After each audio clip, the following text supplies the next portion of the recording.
اللہ رب العزت کی حمد و ثنا کے بعد حضور نبی اکرم نور مجسم صلی اللہ علیہ وآلہ وسلم آپ کی بارگاہ بے کس پناہ میں ہدیہ درود و سلام پیش کرنے کے بعد محترم و محتشم سامعین کرام، السلام علیکم ورحمۃ اللہ وبرکاتہ۔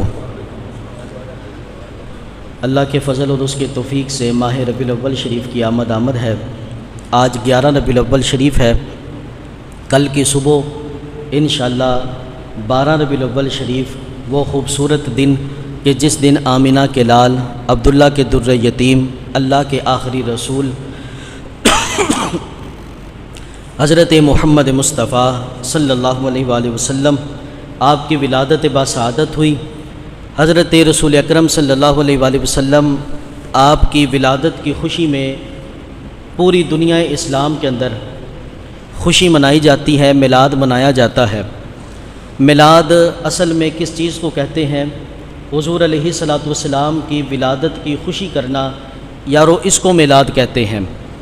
اب وہ محفل کی صورت میں ہو، وہ جلسے کی صورت میں ہو، وہ جلوس کی صورت میں ہو، وہ لنگر کی صورت میں ہو، کوئی بھی جائز صورت میں حضور کی ولادت کی خوشی کرنا، اس کو میلاد کہتے ہیں۔ اور محفل میلاد یہ تو کیسا خوبصورت عنوان ہے کہ حضور علیہ الصلوۃ والسلام کی ولادت کا ذکر کرنا، تذکرہ کرنا، اس کی سند عالم ارواح سے چلتی آ رہی ہے۔ تیسرے سپارے کے اندر رب ذوالجلال نے ارشاد فرمایا وَإِذْ أَخَذَ اللَّهُ مِيثَاقَ النَّبِيِّينَ لَمَا آتَيْتُكُم مِّن كِتَابٍ وَحِكْمَةٍ۔ عالم ارواح میں نبیوں اور رسولوں کی روح کو جب اللہ نے پیدا فرمایا، پیدا فرما کر اللہ کریم نے ان سے خطاب فرمایا، اور وہ خطاب اللہ نے قرآن پاک میں بیان فرمایا۔ اب وہ خطاب کیا تھا؟ فرمایا اے نبیوں، اے رسولوں، مجھ سے وعدہ کرو، لما آتیتکم من کتاب و حکمہ، جب تمہیں کتاب دی جائے گی اور حکمت دی جائے گی، ثم جاءکم رسول مصدق لما معکم، پھر تمہارے پاس میرا رسول آ جائے گا کہ جو آئے گا بعد میں لیکن پہلوں کی تصدیق کرے گا، لتؤمنن بہ ولتنصرن، تم نے ان پر ضرور ایمان بھی لے کر آنا ہے اور ان کی ضرور مدد بھی کرنی ہے۔ اب یہ وہ خوبصورت عنوان ہے میلاد النبی صلی اللہ علیہ وسلم کا، یہ وہ خوبصورت محفل میلاد ہے جو عالم ارواح میں منعقد ہوئی۔ اب اس کے بعد انبیاء کا سلسلہ شروع ہوتا ہے۔ انبیاء کرام علیہم السلام دنیا میں تشریف لائے، ہر نبی اپنی امت کو رسول پاک کا ذکر سناتا رہا، ہر نبی اپنی قوم کو حضور علیہ السلام کے اوصاف بتاتے رہے۔ حضرت آدم علیہ الصلوۃ والسلام کے بارے میں جیسا کہ آتا ہے، حضرت شیس علیہ السلام ان کے صاحبزادے ہیں۔ حضرت آدم علیہ الصلوۃ والسلام اپنے صاحبزادے حضرت شیس علیہ الصلوۃ والسلام، حضرت شیس کی خاصیت یہ ہے کہ آپ ایک تو حضرت آدم کے بیٹے ہیں، نمبر 2 دنیا اسلام کے اندر یہ دوسرے نبی ہیں۔ آدم علیہ السلام کے بعد نبوت جسے ملی وہ حضرت شیس علیہ السلام ہے۔ تیسری خاصیت یہ ہے کہ نور مصطفیٰ صلی اللہ علیہ وآلہ وسلم حضرت آدم علیہ السلام سے حضرت شیس علیہ السلام میں منتقل ہوا۔ چوتھی خاصیت آپ کی یہ ہے کہ حضرت شیس علیہ السلام کے علاوہ حضرت آدم علیہ السلام کے جتنے بھی بچے پیدا ہوئے سارے جڑوا پیدا ہوئے، لیکن حضرت شیس واحد آپ کے صاحبزادے ہیں جو اکیلے پیدا ہوئے، جو اکیلا بیٹا پیدا ہوا۔ حضرت آدم علیہ السلام اب ان کو وصیت کر رہے ہیں، فرماتے ہیں یا بنیا، اے میرے بیٹے، انتا خلیفتی من بعدی، اے میرے بیٹے میرے بعد میرا خلیفہ تم ہوگے، فخذھا بعمارۃ التقویٰ، اے میرے بیٹا تقوی کو لازم پکڑ لینا۔ اب دیکھیں کہ یہ وہ محفل میلاد کا تسلسل کیسا چل رہا ہے۔ انبیاء کرام علیہ السلام اپنے اپنے زمانہ میں رسول پاک کا کیسے ذکر کرتے رہے۔ حضرت آدم علیہ السلام تقوی کی دعوت دینے کے بعد ارشاد فرماتے ہیں وَكُلَّمَا ذَكَرْتَ اللَّهَ فَاذْكُرْ إِلَى جَنبِهِ اسْمَ محمد صلی اللہ علیہ وآلہ وسلم، فرمایا بیٹا جب بھی اللہ کا ذکر کرنا، اللہ کے ذکر کے ساتھ لفظ محمد کا بھی ذکر کرنا، رسول پاک کا ذکر کرنا۔ فَإِنِّي رَأَيْتُ اسْمَهُ مَكْتُوبًا عَلَى سَاقِ الْعَرْشِ، فرمایا اس لیے کیونکہ میں نے آسمان پہ عرش کے ماتھے پہ لفظ محمد کو لکھا ہوا دیکھا تھا۔ کس وقت دیکھا تھا؟ وَأَنَا بَيْنَ الرُّوحِ وَالطِّينِ، جب میں مٹی اور روح کے درمیان تھا، فرمایا اس وقت میں نے عرش کے سینے پر لا الہ الا اللہ محمد رسول اللہ لکھا دیکھا تھا۔ فرمایا ثم انی طفت السماوات، پھر میں نے آسمانوں کی سیر کی، فلم ارى في السماء موضعا الا رأيت اسم محمد مکتوبا علیہ۔ فرمایا میں نے آسمان کی سیر کی، آسمان پہ میں نے کوئی بھی ایسا آسمان نہیں دیکھا جہاں پہ لفظ محمد لکھا ہوا نہیں تھا۔ فرمایا کہ وَإِنَّ رَبِّي أَسْكَنَنِي الْجَنَّةَ، پھر اللہ نے مجھے جنت میں گھر عطا فرمایا، فَلَمْ أَرَ فِي الْجَنَّةِ قَصْرًا وَغُرْفَةً، فرمایا میں نے جنت میں کوئی محل ایسا نہیں دیکھا، میں نے جنت کے اندر کوئی کمرہ ایسا نہیں دیکھا، إِلَّا رَأَيْتُ اسم محمد مکتوبا علیہ، کہ جس گھر کے اندر، جس مکان کے اوپر، جس کمرے کے اندر لفظ محمد لکھا ہوا موجود نہ ہو۔ فرمایا وَلَقَدْ رَأَيْتُ اسم محمد مکتوبا علی نحور الحور العین، فرمایا میں نے حور عین کی پیشانیوں پہ لفظ محمد کو لکھا دیکھا ہے، وَعَلَى وَرَقِ قَصَبِ آجام الجنہ، میں نے جنت کے مکان کی ہر اینٹ پر لفظ محمد کو لکھا ہوا دیکھا ہے، وَعَلَى وَرَقِ شَجَرَةِ طُوبَى، میں نے طوبہ درخت کے ہر پتے پر لفظ محمد کو لکھا ہوا دیکھا ہے، وَعَلَى وَرَقِ سِدْرَةِ الْمُنْتَہَى، میں نے سدرۃ المنتہا کے ہر پتے پر میں نے لفظ محمد کو لکھا دیکھا ہے، وَعَلَى أَطْرَافِ الْحُجُبِ، فرمایا میں نے آسمان کے ایک پردے پر لفظ محمد کو لکھا ہوا دیکھا ہے، وَبَيْنَ أَعْيُنِ الْمَلَائِكَةِ، میں نے فرشتوں کی آنکھوں میں لفظ محمد کو لکھا دیکھا ہے۔ یوں کہہ رہے تھے کہ میں آسمان پر جس طرف بھی آنکھ اٹھا کر دیکھتا مجھے اپنے محبوب کی حکومت نظر آتی، مجھے اپنے نبی کی سلطنت نظر آتی، ہر جگہ پہ لفظ محمد کا چرچا تھا۔ اسی لیے تو اعلیٰ حضرت نے کہا تھا نا، وہ کمال حسن حضور ہے کہ گمان نقص جہاں نہیں، یہی پھول خار سے دور ہے، یہی شمع ہے کہ دعا نہیں، میں نثار تیرے کلام پر ملی یوں تو کس کو زبان نہیں، وہ سخن کے جس میں سخن نہ ہو، وہ بیان کے جس کا بیان نہیں، وہی نور حق وہی ذل رب ہے، انہی سے سب ہے انہی کا سب، نہیں ان کی ملک میں آسماں کہ زمین نہیں کہ سما نہیں، وہی لا مکان کے مکی ہوئے سر عرش تخت نشیں ہوئے، وہ نبی ہے جس کے ہے یہ مکان، وہ خدا ہے جس کا مکان نہیں۔ کہاں آسمان کے چپے چپے پہ لفظ محمد لکھا ہے، جنت کی دہلیز پر لفظ محمد لکھا ہے، آسمان کے سینے پر لفظ محمد لکھا ہے، عرش کے ماتھے پر لفظ محمد لکھا ہے، حوروں کی پیشانیوں پر لفظ محمد لکھا ہے۔ گویا کہ حضرت آدم علیہ السلام بھی کہہ رہے تھے میں جس طرف بھی آنکھ اٹھا کر دیکھتا مجھے اللہ کے محبوب کے جلوے نظر آتے تھے۔ فرمایا کہ اے بیٹا فاکثر ذکرہ، پس نبی پاک صلی اللہ علیہ وآلہ وسلم کا ذکر کثرت کے ساتھ کیا کرنا، کیونکہ فرشتے بھی اپنے محبوب کا ذکر کثرت کے ساتھ کرتے ہیں۔ تو یاران محبت، یہ وہ محفل میلاد کا عنوان جو حضرت آدم علیہ السلام سے آگے چلا، پھر حضرت ابراہیم کا زمانہ آیا۔ ابراہیم علیہ السلام نے اپنے زمانہ کے اندر دیکھو کیسے محفل میلاد سجائی ہے، بیت اللہ کو تعمیر کیا، بیت اللہ شریف کو تعمیر کر کے حضرت ابراہیم علیہ السلام آپ بیت اللہ کے سائے میں کھڑے ہو گئے، جسے آج مقام ابراہیم کہا جاتا ہے۔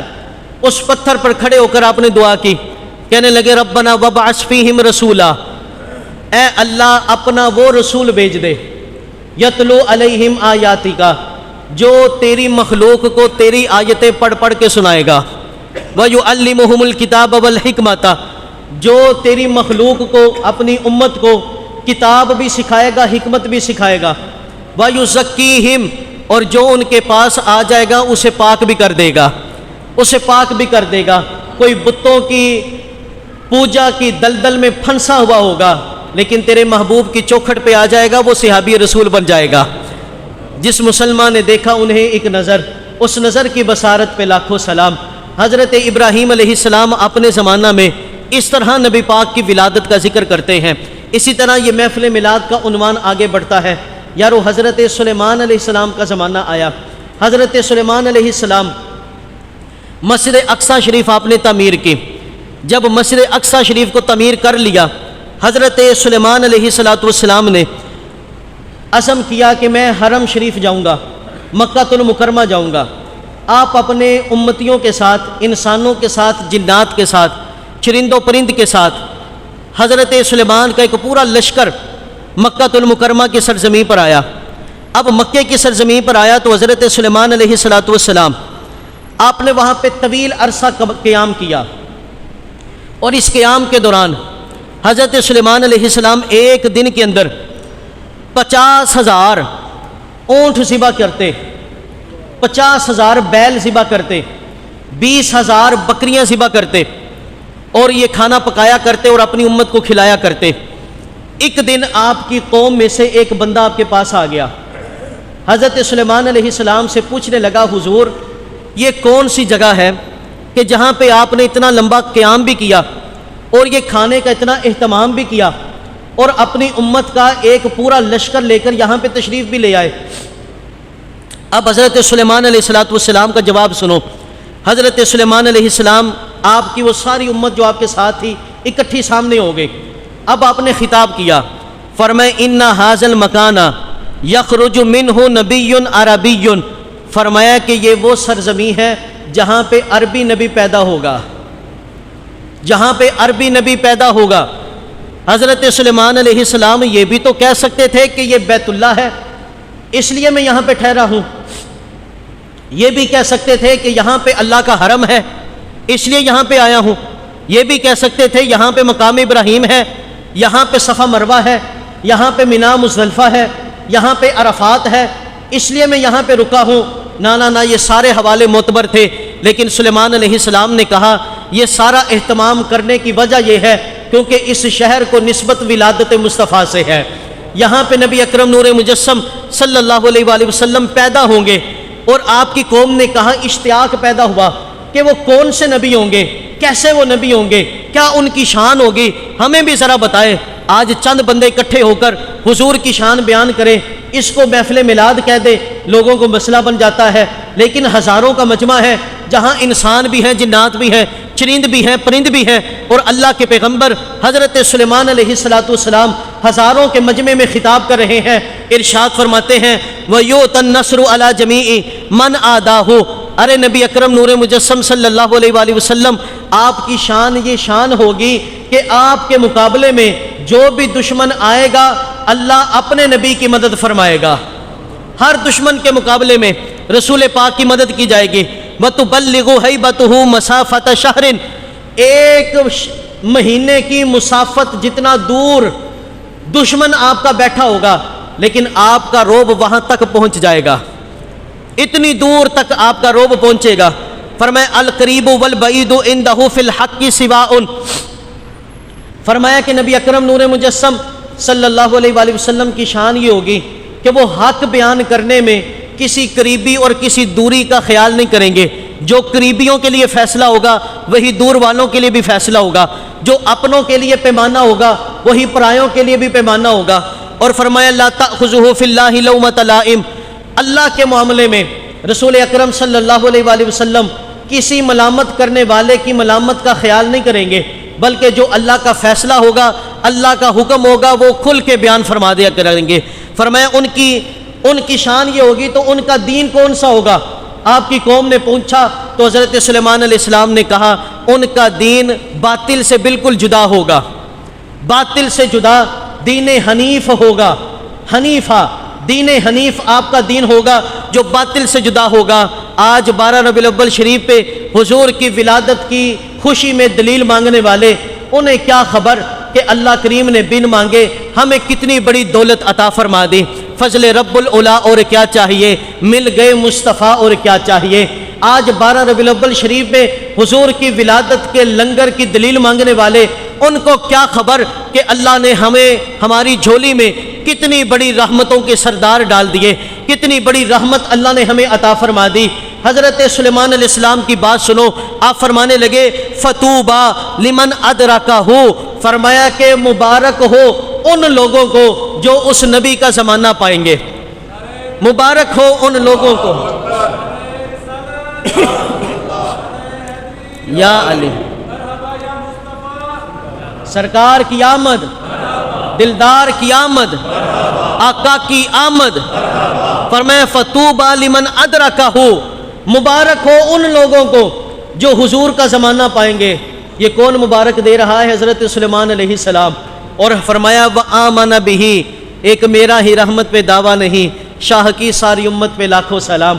حضرت سلیمان علیہ السلام کہتے ہیں جو حضور کا زمانہ پائے اسے بھی مبارک ہو، جو حضور کا کلمہ پڑھے اسے بھی مبارک ہو، اسے بھی مبارک ہو۔ یارو جس نبی کا کلمہ پڑھنے کے لیے، جس نبی کی امت میں شامل ہونے کے لیے بڑے بڑے نبی اللہ کی بارگاہ میں استدعا کرتے ہیں، یارو اللہ کریم نے وہ عظیم دولت ہمیں بن مانگے عطا فرما دی، اور آج امتی کلمہ پڑھنے والا اللہ اکبر کبیرہ جس کا کلمہ پڑھا ہے اس کی ولادت کی خوشی کی دلیل مانگ رہا ہے۔ لیکن اب جب حضرت سلیمان علیہ السلام آپ نے یہ خطاب کیا نا، آپ کی قوم میں اور اشتیاق پیدا ہوا، آپ کی امت پوچھنے لگی بتائیں تو صحیح ہمارے اور ان کے درمیان کتنا فاصلہ ہے، کتنا عرصہ ہے، کتنے عرصے کے بعد وہ نبی تشریف لائیں گے؟ حضرت سلیمان علیہ السلام نے کہا میرے زمانے کے تقریباً 1000 سال بعد وہ تشریف لائیں گے، 1000 سال بعد وہ تشریف لائیں گے۔ یارو ہزاروں سال پہلے بھی میرے نبی کا ذکر تھا، ہزاروں سال بعد بھی میرے نبی کا ذکر ہے، ہزاروں سال پہلے بھی میرے نبی کا چرچا تھا، ہزاروں سال بعد بھی میرے نبی کا چرچا ہے۔ حضرت سلیمان علیہ السلام نے پھر اپنی قوم کی ڈیوٹی لگائی، آپ نے فرمایا فَلْيُبَلِّغْ الشَّاهِدُ الْغَائِبُ، فرمایا کہ جو بندہ یہاں موجود ہے وہ بندہ غیر حاضر کو یہ بات بتا دے۔ فرمایا جو یہاں پہ موجود نہیں ان لوگوں کو یہ میری بات سنا دینا، وہ جو آخری نبی صلی اللہ علیہ وآلہ وسلم تشریف لائیں گے فَإِنَّهُ سَيِّدُ الْأَنبِيَاءِ، وہ اللہ کے نبیوں کے سردار بن کر آئیں گے۔ بولو ذرا محبت سے۔ ہاں لوگوں نے پتہ نہیں کہاں پہ بیٹھ کے پڑھ لیا وہ ہم جیسے، معاذ اللہ ہم ان جیسے۔ حضرت سلیمان علیہ السلام اپنے زمانے میں عقیدہ بتا رہے ہیں، اے میری قوم یاد رکھنا وہ عام نہیں ہوں گے بلکہ وہ امام الانبیاء ہوں گے، وہ سید الانبیاء ہوں گے، وہ خاتم المرسلی، وہ رسولوں میں سب سے آخری رسول ہوں گے، سب سے آخری رسول ہوں گے۔ فتح باب نبوت پہ بے حد درود، ختم دور رسالت پہ لاکھوں سلام۔ حضور نبی اکرم نور مجسم صلی اللہ علیہ وآلہ وسلم آپ کی میلاد کی یہ وہ خوبصورت محفل ہے جو انبیاء کے زمانے میں چلتی رہی۔ پھر یارو چلتا چلتا یہ وقت حضرت عیسیٰ تک پہنچا۔ حضرت عیسیٰ علیہ السلام 70,000 کا مجمع، 70,000 آپ کی امت کا مجمع ہے، آپ نے اکٹھا کیا، سب کو دعوت دی۔ آپ بھی دعوت دیتے ہیں کہ یار ہمارے گھر میں محفل ہے، ہمارے گھر میں محفل ہے، محفل میلاد ہے، یار آپ بھی آنا۔ یہ دعوت حضرت عیسیٰ نے بھی اپنی امت کو دی، کہا کہ کل میں خطاب کروں گا، کل تم نے ضرور آنا ہے۔ اب 70,000 کا مجمع اکٹھا ہوا، 28واں سپارہ ہے، اللہ کریم نے وہ سارا خطبہ قرآن پاک میں بیان فرما دیا۔ فرمایا وَإِذْ قَالَ عِيسَىٰ ابْنُ مریم، حضرت عیسیٰ ابن مریم نے اپنی قوم سے کہا یا بنی اسرائیل، اے بنی اسرائیل، انی رسول اللہ الیکم مصدقا لما بین یدی من التوراۃ، بے شک میں تمہارے پاس اللہ کا رسول بن کر آیا ہوں، جو تمہارے پاس توریت موجود ہے میں اس کی تصدیق کرنے والا ہوں۔ ومبشرا برسول یأتی من بعد اسمہ احمد، اور میں تمہیں مبارکباد دیتا ہوں، میں تمہیں خوشخبری دیتا ہوں۔ آج ہم کسی کو کہہ دینا کہ تمہیں میلاد النبی مبارک ہو، لوگ کہتے ہیں یہ میلاد کی مبارکباد دینا یہ تو کسی نبی نے نہیں دی، کسی صحابی نے نہیں دی۔ میں کہتا ہوں یہ رب کا قرآن ہے، رب کے قرآن میں اللہ کے نبی کا فرمان ہے اور اللہ کے نبی کا خطبہ ہے۔ وَمُبَشِّرًا بِرَسُولٍ يَأْتِي مِن بَعْدِ اسْمُهُ احمد، حضرت عیسیٰ علیہ السلام کہتے ہیں اے میری قوم تمہیں مبارک ہو، میرے بعد وہ نبی آنے والا ہے جس کا نام احمد ہوگا، جس کا نام احمد ہوگا۔ ارے نبی کی آمد کی مبارکباد کل نبیوں نے دی تھی، آج نبی کے غلام دے رہے ہیں، آج نبی کے غلام دے رہے ہیں۔ یاران محبت برادران اسلام، قرآن پاک کی آیات بھری پڑی ہیں جن میں حضور کی ولادت کا ذکر ہے۔ کیا اس کے بعد بھی کسی کو میلاد کی دلیل کی ضرورت ہے؟ اس کے بعد بھی میلاد کی دلیل کی ضرورت ہے؟ ہم سے اگر کوئی پوچھے، میں تو کہتا ہوں یار یہ ساری دنیا کا یہ جو نظام چل رہا ہے ہمیں تو یہ ساری محفل میلاد نظر آتی ہے، ہمیں تو یہ چلتی ہوئی دنیا محفل میلاد نظر آتی ہے۔ وہ کیسے؟ آپ دیکھیں کہ محفل میلاد میں ہوتا کیا ہے، قرآن کی تلاوت ہوتی ہے، مصطفیٰ کی نعت ہوتی ہے اور پھر شان رسالت بیان ہوتی ہے۔ اور آپ دیکھیں عالم ارواح سے میں شروع ہوا، عالم ارواح میں رب کا کلام بھی پڑھا گیا اور پھر وہاں سے یہ محفل شروع ہوتی ہے۔ حضرت آدم کا زمانہ ہے لیکن ذکر مصطفیٰ کا ہے، حضرت موسیٰ کا زمانہ ہے ذکر مصطفیٰ کا ہے، حضرت عیسیٰ کا زمانہ ہے ذکر مصطفیٰ کا ہے، حضرت یونس کا زمانہ ہے ذکر مصطفیٰ کا ہے، حضرت نوح کا زمانہ ہے ذکر مصطفیٰ کا ہے، حضرت یوسف کا زمانہ ہے ذکر مصطفیٰ کا ہے، حضرت یعقوب کا زمانہ ہے ذکر مصطفیٰ کا ہے، حضرت شیس کا زمانہ ہے ذکر مصطفیٰ کا ہے، حضرت زکریا کا زمانہ ہے ذکر مصطفیٰ کا ہے، حضرت یحییٰ کا زمانہ ہے ذکر مصطفیٰ کا ہے۔ ارے ہر نبی کے زمانہ میں یہ محفل چلتی آ رہی ہے، ذکر مصطفیٰ ہوتا آ رہا ہے۔ بالآخر یاران محبت برادران اسلام، پھر وہ وقت بھی آ پہنچا کہ آخری خطیب اعظم دنیا میں تشریف لے آئے۔ 12 ربیع الاول شریف مکہ کی سرزمین پر آمینہ کا لال تشریف لے آیا، جب حضور اکرم نور مجسم صلی اللہ علیہ وآلہ وسلم صدر مجلس صدر محفل تشریف لے آئے۔ اب مجھے بتائے، جب صدر محفل تشریف لے آئے، جب خطیب اعظم تشریف لے آئے، جن کا خصوصی خطاب ہو وہ تشریف لے آئے، ان کے خطاب کے بعد کسی خطاب کی ضرورت نہیں رہتی، ان کے بیان کے بعد کسی بیان کی ضرورت نہیں رہتی، ان کے ذکر کے بعد کسی کے ذکر کی ضرورت نہیں رہتی، ان کے حکم کے بعد کسی کے حکم کی ضرورت نہیں رہتی۔ بس یہی انداز ہے اس محفل میلاد کی ابتدا رب نے کی۔ اب آخری خطیب نبی اکرم نور مجسم صلی اللہ علیہ وآلہ وسلم تاجدار ختم نبوت کا صحرا سجاتے ہوئے زمین پہ تشریف لائے۔ میرے نبی اس محفل میلاد کے مہمان خصوصی ہے، خطیب اعظم ہے۔ اب قیامت تک کسی اور کا خطبہ نہیں چلے گا، قیامت تک میرے نبی کا خطبہ چلے گا۔ میرے نبی اس محفل میلاد کے خصوصی مہمان ہیں۔ اب قیامت تک کسی اور کی شریعت نہیں چلے گی، میرے مصطفیٰ کی شریعت چلے گی۔ قیامت تک کسی کا حکم نہیں چلے گا، میرے نبی کا حکم چلے گا۔ اس لیے کیونکہ میرا نبی رسولوں میں بھی آخری ہے، میرا نبی سارے نبیوں میں بھی آخری ہے۔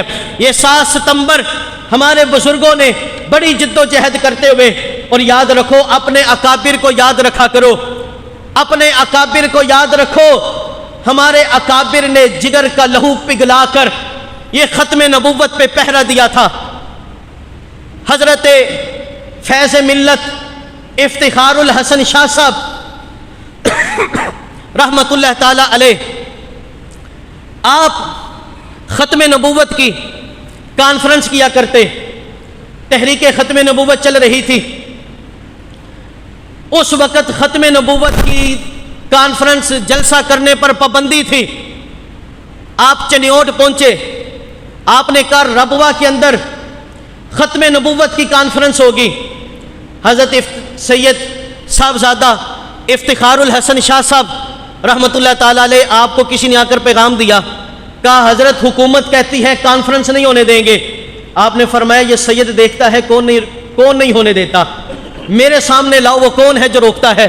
آپ ربوہ پہنچے، آپ نے کہا، اب آپ سے کہا گیا حضور کہاں پہ پنڈال لگائیں، کہاں پہ سٹیج لگائیں۔ ہمارے بزرگوں نے دیکھو کس قدر جرت دکھائی ہے یار۔ مرزا قادیانی کا جو پوتا تھا وہ ربوہ میں رہتا تھا، حضرت صاحبزادہ افتخار الحسن شاہ صاحب رحمت اللہ تعالیٰ علیہ، آپ نے فرمایا اگر کہیں سٹیج نہیں نہ ملتا تو سیڑھی لے کر آؤ۔ سیڑھی لے کر آئے تو مرزا قادیانی کے پوتے کے مکان کی چھت پہ آپ چڑھ گئے، اور وہاں پہ چڑھ کے آپ نے ختم نبوت کی تقریر کر دی۔ وہاں پہ چڑھ کے آپ نے ختم نبوت کی تقریر کی۔ آپ نے فرمایا یہ مرزائی کون ہوتے ہیں جو ختم نبوت کے چرچے کو روکے، ان کے گھروں کی چھتوں پر بھی انشاءاللہ ختم نبوت کا پرچم لہراتے رہیں گے۔ اپنے اکابر پہ ناز کرو۔ حضرت شاہ امام احمد نورانی صدیقی رحمت اللہ تعالیٰ علیہ، حضرت عبدالستار خان نیازی رحمت اللہ تعالیٰ علیہ، یہ وہ خوبصورت شخصیات کہ جنہوں نے 7 ستمبر کو پارلیمنٹ کے اندر پورا مناظرہ جیتا، دلائل دیے، اور پھر قادیانیوں کو اقلیت قرار دیا گیا۔ شاہ امام احمد نورانی، یاد رہو اپنے بزرگوں پہ ناز کرو۔ ہمارے جو بزرگ گزرے ہیں نا، خدا کی قسم یہ انگریز کے حضوری نہیں تھے، یہ تو مصطفیٰ کے حضوری تھے۔ امام احمد نورانی آپ نے نام ہی سنا ہے، لیکن مقام کتنا بڑا ہے۔ ایک دفعہ عمرے پہ چلے گئے حضرت شاہ امام احمد نورانی اور ساتھ میں عبدالستار خان نیازی، یہ دونوں بزرگ رسول پاک کے روضے کے سامنے بیٹھے ہیں جنت البقیع کی جانب باب السلام کے پاس۔ اب حضرت عبدالستار خان نیازی نے سوال پوچھ لیا، کہا شاہ احمد نورانی یہ تو بتائیں جب نبی پاک ہجرت کر کے آئے تھے آپ کی اونٹنی کس طرف بیٹھی تھی؟ روزے کے اس طرف بیٹھی تھی یا روزے کے اس طرف بیٹھی تھی؟ باب السلام کی طرف بیٹھی تھی یا باب جبریل کی طرف بیٹھی تھی؟ حضرت شاہ امام احمد نورانی کہنے لگے کتابوں میں تو یہ مسئلہ نہیں، لیکن میرا ایمان یہ کہتا ہے کہ آپ باب السلام کی طرف اونٹنی بیٹھی تھی۔ حضرت عبدالستار خان نیازی کہنے لگے نہیں، میرا یہ جی چاہتا ہے کہ باب جبریل کی طرف آپ کی اونٹنی بیٹھی تھی۔ المختصر کی بحث ہوتی مکمل ہوئی، رات ہوئی، اگلا دن آیا، حضرت عبدالستار خان نیازی ملے اور مل کر کہنے لگے شاہ احمد نورانی صدیقی تجھے مبارک ہو، تو نے سچ کہا تھا، سرکار کی اونٹنی باب جبریل کی طرف نہیں بیٹھی تھی، باب السلام کی طرف بیٹھی تھی۔ رات میں حضور کی کچہری میں تھا، میں نے پوچھا حضور آپ کی سواری کس طرف بیٹھی تھی؟ تو سرکار نے فرمایا باب السلام کی طرف بیٹھی تھی۔ یاران محبت برادران اسلام، یہ وہ خوبصورت اشخاص ہیں، اور اسی کے بارے میں تو پیر مہر ملت نے کہا تھا، حضرت پیر مہر علی شاہ صاحب رحمۃ اللہ تعالیٰ علیہ، آپ نے فرمایا کہ جو ختم نبوت کا کام کرتا ہے اس کی پشت پہ مصطفیٰ کا ہاتھ ہوتا ہے، اس کی پشت پہ مصطفیٰ کا ہاتھ ہوتا ہے۔ یہی وہ شاہ امام احمد نورانی صدیقی اور عبدالستار خان نیازی یورپ کے کسی ملک کے دورے پر تھے، رستے سے گزر رہے تھے کہ ایک انگریزنی، کوئی عورت کوئی مرد، وہ پوچھنے والے پوچھتے یہ کون جا رہے ہیں؟ تو کسی نے کہا کہ یہ مسلمانوں کے امام جا رہے ہیں۔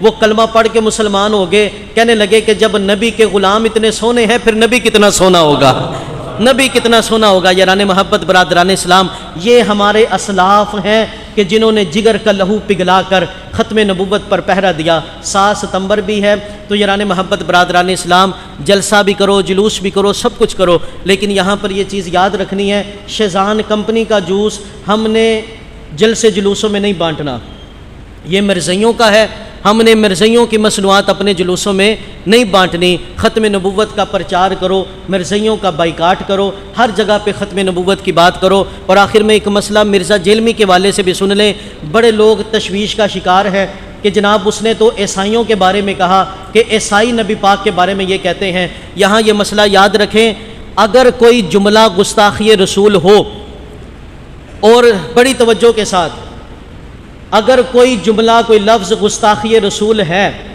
اور وہ کسی دوسرے کی طرف منسوب کیا جائے اور وہ دوسرے بندے نے وہ بات نہیں کی تو کہنے والا گستاخ ہو جائے گا، ٹھیک ہے۔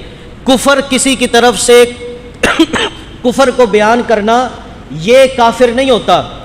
مرزا جیلمی یہ کہنے کی وجہ سے کافر نہیں ہوا کہ عیسائی یہ کہتے ہیں، بلکہ اس وجہ سے وہ کافر ہوا، اس وجہ سے وہ گستاخ ہوا کیونکہ اس نے وہ لفظ نبی پاک کے لیے بولا جو عیسائی بھی نہیں بولتے،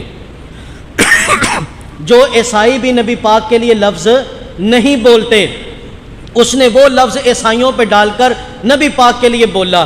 تو یاد رکھیں، اگر یہ عیسائی نہیں بولتے تو مرزا جیلمی گستاخ رسول ہے کہ اس نے دجال جیسا لفظ نبی پاک صلی اللہ علیہ وسلم کے لیے عیسائیوں کی طرف اگرچہ منسوب کر کے بولا، حقیقت تو یہ ہے عیسائیوں نے بھی سٹیٹمنٹ دی کہ ہم نبی پاک کے بارے میں یہ نہیں کہتے، اور حقیقت یہ ہے کہ رسول پاک کے زمانہ سے لے کر آج تک صرف عالم اسلام ہی نہیں بلکہ عالم انسانیت میرے نبی کو صادق بھی مانتے ہیں، امین بھی مانتے ہیں۔ عیسائی ہیں، یہودی ہیں، مشرک ہیں، کوئی بھی ہے، نبی پاک صلی اللہ علیہ وآلہ وسلم کو وہ صادق بھی مانتے ہیں، امین بھی مانتے ہیں۔ مسئلہ صرف نبوت کا ہے، وگرنہ وہ نبی پاک کو صادق بھی مانتے ہیں، امین بھی مانتے ہیں۔ لیکن کیسے ہمارے نوجوان میں دعوت دیتا ہوں کہ آؤ اس دلدل سے باہر نکلو، یہ طرح طرح کے جو ہے وہ ہیلے بہانوں سے باہر نکلو۔ یہ گستاخی رسول اس نے کی ہے، 295 سی اس پہ جو پرچہ کاٹا گیا بالکل درست کاٹا گیا، ہم اس کی مکمل حمایت کرتے ہیں اور یہ شریف فتوے کے لحاظ سے بالکل درست ہے۔ اور یاران محبت برادران اسلام، ناموس رسالت کا مسئلہ بڑا حساس ہے، یہاں پہ نوجوانوں کو بھی چاہیے وہ سوچ سمجھ کے بولا کرے۔ یہ توہین رسالت کا معاملہ بڑا ہی کٹھن معاملہ ہے، توہین رسالت یہ بہت بڑا جرم ہے، یہ اتنا حساس مسئلہ ہے۔ نبی پاک کے کپڑوں کو اگر میلا کہہ دیا جائے تو پھر بھی توہین ہو جاتی ہے، اگر نبی پاک کی زلفوں کو میلا کہہ دیا جائے معاذ اللہ پھر بھی توہین رسالت ہو جاتی ہے۔ تو اس لیے یہ بڑا ہی اہم مسئلہ ہے، نبی پاک کے بارے میں جب بھی بات کرنی ہے سنبھل کے بات کرنی ہے، اپنے آپ کو سنبھال کے بات کرنی ہے۔ اللہ ہم سب کو عمل کی توفیق عطا فرمائے۔